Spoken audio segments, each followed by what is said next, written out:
Hello friends, welcome to new lecture. और आज हम डिस्कस करने वाले हैं ऐसे कॉपीराइटिंग टिप्स के बारे में। तो क्या होता है ऐसे कॉपीराइटिंग टिप्स? लिखने का स्टाइल, ठीक है, आप किस स्टाइल से लिखते हो जिससे गूगल को भी अच्छा लगता है और यूजर को भी अच्छा लगता है। तो उसको हम देखते हैं डिटेल में आज कि अलग अलग सिचुएशन के लिए आपको किस तरीके से लिखना है। अगर यूजर आपसे चीज़ें परचेस करने आ रहा है तो कैसे लिखना है, इन्फॉर्मेशन लेने आ रहा है तो कैसे लिखना है। तो हमने कंटेंट के बारे में तो बहुत सारा डिस्कस किया था, हमने ब्लॉग का स्ट्रक्चर भी देखा था, पर ये कॉपीराइटिंग अलग चीज़ होती है, ठीक है।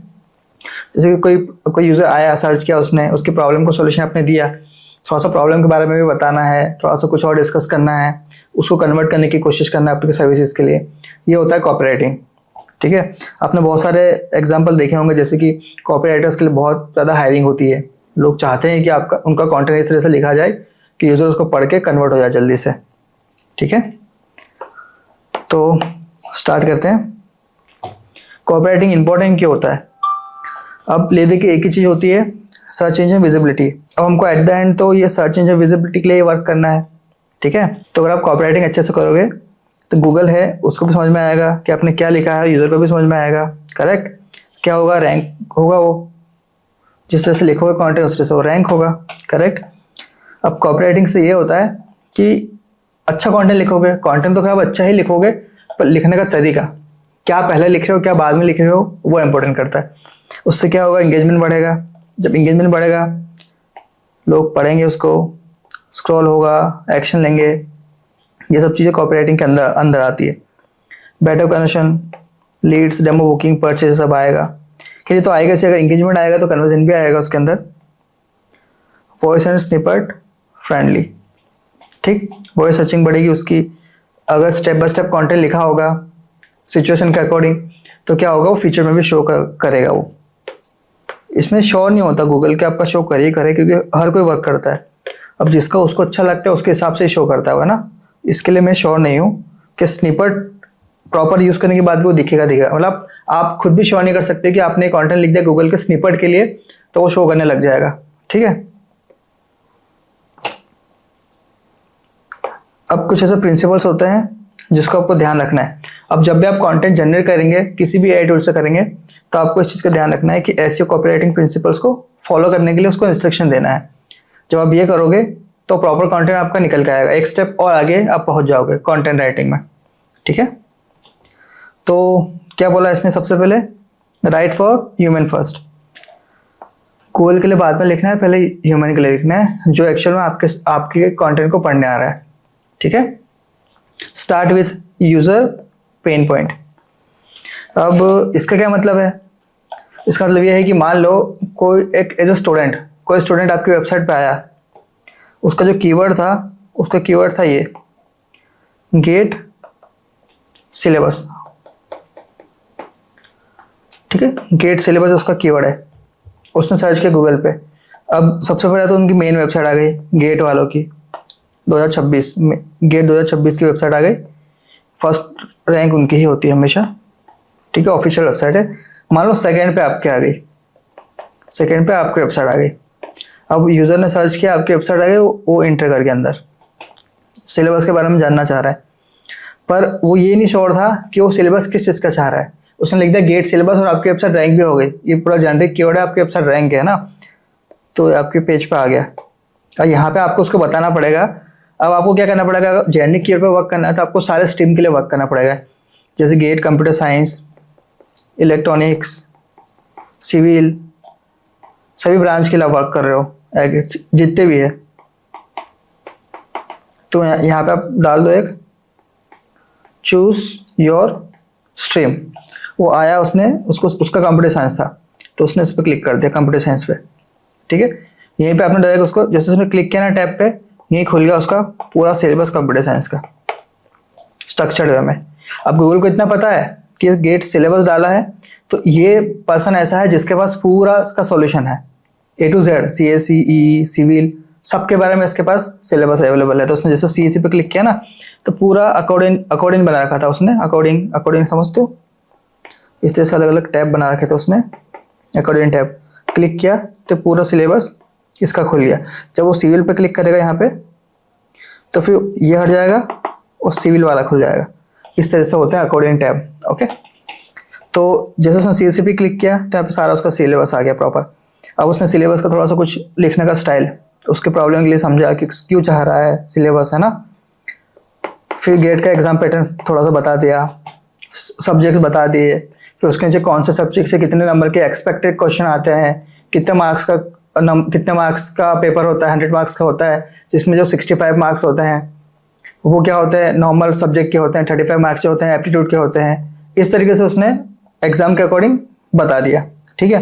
तो आपको पहले उसके प्रॉब्लम को लेके प्रॉपर डिस्कशन करना है कि उसका मेन पेन पॉइंट क्या है, सिलेबस क्यों चाह रहा है, ठीक है। मतलब उसने कीवर्ड सर्च किया है तो पूरा डिटेल में इंफॉर्मेशन चाह रहा है, राइट। सेकंड क्या है, write as you are having conversation.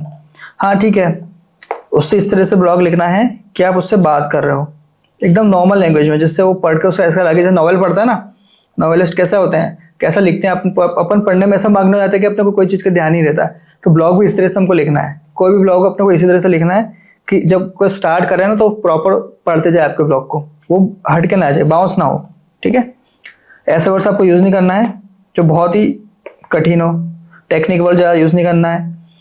देखो ऐसा नहीं हो कि आपको जो ब्लॉग पढ़ा उसको कोई वर्ड समझ में नहीं आया, अब उसको उस वर्ड को कॉपी करके फिर से गूगल पे जाकर उसको सर्च करना पड़े कि इस वर्ड का मतलब क्या है। तो आपको इस तरह से पूरा नहीं करना है, एकदम सिंपल वर्ड यूज़ करो, सिंपल लैंग्वेज। जैसे टोन बोलोगे ऐसे टोन आप सेट कर सकते हो, ठीक है। जैसे कीवर्ड स्टफिंग में हमने देखा था, नेचुरल इंसर्ट कीवर्ड में जहाँ जहाँ हम लोग कीवर्ड यूज़ कर सकते हैं वहीं यूज़ करना है, इंट्रो में, टाइटल में, मेटा डिस्क्रिप्शन में, ठीक है। बॉडी में हम लोग डाल सकते हैं सेमेंटिक LSI कीवर्ड्स। फिर उसको नेचुरली ऐड करना है, जबरदस्ती थोपना नहीं है ना, बहुत ज़्यादा नहीं करना, अति नहीं करना है। हमको प्रॉपर डेंसिटी काउंट करनी है, कितने वर्ड के ब्लॉग में कितने कीवर्ड्स आप यूज़ कर सकते हो, कितने परसेंटेज आप कीवर्ड यूज़ कर सकते हो, ठीक है। मैंने बताया था 0.5 से 1.5 तक आप यूज़ कर सकते हो, करेक्ट। फिर यूज़ द इन्वर्टेड पिरामिड।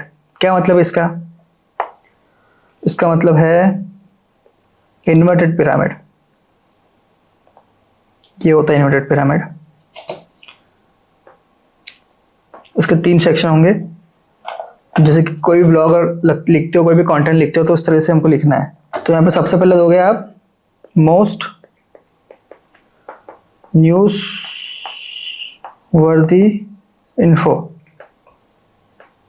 जिस चीज़ के लिए यूज़र आपके पास आया है ना, अब वो इन्फो यहाँ पे सबसे पहले दे दोगे आप, ताकि वो उसको मिल जाए, जो चीज़ चाहिए थी उसको मिल जाए। फिर बीच में आप क्या दोगे, ऐसे इंफॉर्मेशन जो उस कंटेंट से ज़्यादा इंपॉर्टेंट हो, मोस्ट इंपॉर्टेंट इंफॉर्मेशन। और बैक में आप सबसे लास्ट में आप दे दोगे जनरल इंफॉर्मेशन, जनरल इन्फो, ठीक है। तो मोस्ट मतलब जो हमने एग्जांपल देखा था गेट सिलेबस वाला, उसमें ये क्या होगा, मोस्ट न्यूज़वर्दी इंफॉर्मेशन, ये होगा उसका सिलेबस। मोस्ट इंपॉर्टेंट, उससे ज़्यादा इंपॉर्टेंट क्या था, एग्ज़ाम डेट हो सकती है या फिर एग्ज़ाम कट ऑफ भी हो सकता है, कट ऑफ बता दो, डेट बता दो। और लास्ट में फिर आप कोई और इन्फॉर्मेशन दे सकते हो, टेस्ट सीरीज़ के बारे में दे सकते हो, अगर आप टेस्ट सीरीज सेल कर रहे हो या फिर कुछ और कोर्स सेल करो तो कोर्स के बारे में बता दो। तो इस तरह से अलग अलग सेक्शन बनाना है आपको, सेक्शन वाइज आपको कंटेंट रेडी करना है, ठीक है। कुछ चार्ट भी लगा सकते हो, सपोर्टिंग डेटा भी लगा सकते हो, एक्सप्लेन भी कर सकते हो आपके अकॉर्डिंग, करेक्ट। आगे बढ़ते हैं, focus on benefits not just features. अब लास्ट लेक्चर में मैंने आपको बताया था कि क्या होता है फीचर्स और क्या होता है बेनिफिट्स, एक फॉर्मूला बताया था, आप रिवाइज करके देखना लेक्चर को, लास्ट जो लेक्चर था अपना, उसमें मैंने बताया था कि कौन सा फॉर्मूले पे वर्क करना है। आपको क्या करना है, आपको बेनिफिट भी बताना है, आपको फीचर भी बताना है, ठीक है। सिर्फ आपको फीचर पे रिलाई नहीं करना है। Use short paragraph and active voice. तो आपको शॉर्ट पैराग्राफ यूज करना है, ठीक है, और एकदम सिंपल लैंग्वेज यूज करनी है ताकि यूजर को पढ़ने में इजी लगे। मोबाइल फ्रेंडली तो अपने को रखना ही है, ठीक। अब ऐसा फॉर्मूला है जिससे आपकी कॉपीराइटिंग बहुत आसान हो जाएगी और बहुत मतलब एकदम इंटरेस्टिंग हो जाएगी, ठीक है। कैसे, एक फॉर्मूला होता है AIDA, अटेंशन, इंटरेस्ट, डिजायर और एक्शन। यूजर को आपने बुलाया है ब्लॉग पे, ठीक है, उसको उस जो स्पेसिफिक चीज़ के लिए आपने बुलाया था, मान लो किसी ऑफर के लिए बुलाया था, आपने अटेंशन ग्रैब किया उसका, उस जो प्रोडक्ट था आपका उसके लिए आपने उसका इंटरेस्ट जनरेट किया, फिर उसके अंदर आपने बोला कि ऐसा एक ऐसा फीचर है इसके अंदर जो आपने कभी कहीं नहीं देखा होगा, उसका डिज़ायर जनरेट हुआ, फिर लास्ट में उसको बोल दिया कि भैया ले लो, आप परचेस कर लो। इस तरह का कंटेंट प्रोडक्ट पेज पे लिखा जाता है। सेकंड फॉर्मूला, प्रॉब्लम, एजिटेट और सॉल्यूशन। पहले आपको क्या, मान लो कोविड का कोई ब्लॉग लिखा हमने, कोई कोविड का ब्लॉग लिखा जिसमें हमने बता दिया कि कोविड में ये चीज़ होती है, ये प्रॉब्लम होती है, बता दिया आपने। फिर अगर कोविड का इलाज नहीं कराया, कोविड का टीका नहीं लगाया, डर, तो आप मर जाओगे, आपके साथ ये हो जाएगा, आपके साथ वो हो जाएगा, ठीक है, ये सब आपने उसको डर फैला दिया। और सॉल्यूशन आपने बता दिया कि जाओ जाके 2 टीके लगा के आ जाओ, आप अच्छे हो जाओगे, इसका सॉल्यूशन मिल गया। इस तरह से ब्लॉग लिखे जाते हैं। थर्ड फॉर्मूला है फीचर। अब कोई ईयरफोन लेने आया, आपने उसके फीचर बता दिए पहले, सबसे पहले कि 40 mm के ड्राइवर है ना, 20 मीटर तक वो कैच करता है, ये सब आपने उसको बता दिया। एकदम डॉल्बी का साउंड है उसके अंदर, ये इसके फीचर बता दिए। उसके फीचर फिर एडवांटेज बता दिए कि अगर आप ये वायरलेस लोगे तो आपको वायर यूज़ नहीं करना पड़ेगा, सब मोबाइल के साथ कॉम्पेटेबल है, ठीक है, आपके कान भी नहीं दुखेंगे, ये सब चीज़ें आपने उसको बता दी। आपके कान भी, ये ईयरफोन लगाने से आपके कान भी ऑटोमेटिक साफ हो जाएंगे, ये उसका एडवांटेज है, ठीक है, ये उसने लिखा, वो हो गया एकदम, ठीक है, हाँ अच्छा है। फिर लास्ट में उसके बेनिफिट बता दिया आपने, उसके क्या क्या बेनिफिट है इसके। फीचर अलग चीज़ होती है, एडवांटेज अलग होती है और उसके बेनिफिट अलग होते हैं। कि अगर हमारा आप लोग है ये, तो आपको 200 रुपये का डिस्काउंट मिलेगा, या फिर 2000 का कूपन ले लो, आप अदर ब्रांड से कंपेयर करते हो, आपको 2000 का बेनिफिट हो जाएगा इसमें। इस तरह से जो कंटेंट होता है लिखा जाता है, ये 3 फॉर्मूले के अकॉर्डिंग। तो आपका प्रोडक्ट जिस टाइप का, आपका ब्लॉग जिस टाइप का, आपकी नीश जिस टाइप की है, उसके अकॉर्डिंग आप इसको कर सकते हो। अगर आप डॉक्टर या मेडिकल वाली फील्ड में हो तो आप इस पे काम करो, ये वाला फॉर्मूले पे काम करो, ठीक है। प्रोडक्ट वाले ब्लॉग लिख रहे हो तब इस पे वर्क करो, इस फॉर्मूले पे वर्क करो। और कोई एजुकेशन वाले इसमें हो तो इस पे काम करो, टेंशन, इंटरेस्ट, डिजायर, एक्शन, ठीक है। IAS कोचिंग के लिए बहुत अच्छे से वर्क कर सकता है, ये करो इसके लिए बहुत अच्छे से। और बाकी तो ठीक है। नेक्स्ट, कौन कौन से टूल्स हम लोग यूज़ कर सकते हैं, ओके। हेमिंगवे एडिटर, ये पेड होता है, उसका भी यूज़ कीजिए अगर कॉपीराइटिंग प्रॉपर करनी है तो, ठीक। ग्रामरली तो आपको पता ही है सबको। कॉपी AI और जेस्पर टूल भी आप यूज़ कर सकते हैं। और सबसे इम्पोर्टेंट तो मुझे यही लगता है, खैर अभी जब मैं वीडियो बना रहा हूँ ये, तो अभी ChatGPT 5 लॉन्च हो गया है, कल ही हुआ खैर ये लॉन्च, अब ये बहुत एडवांस हो चुका है। तो मैं फिर भी आपको बोलूँगा कि आप यही यूज़ करो, इसको आप चलाना सीख लो, आपकी मतलब 80% प्रॉब्लम पूरी सॉल्व कर देगा ये। इमेज जनरेशन की थोड़े बहुत इसमें फिर भी प्रॉब्लम होती है मुझे, बाकी मेरा पूरा 80% काम भी कर देता है, तो आपको इसको चलाना सीखना पड़ेगा, ठीक है।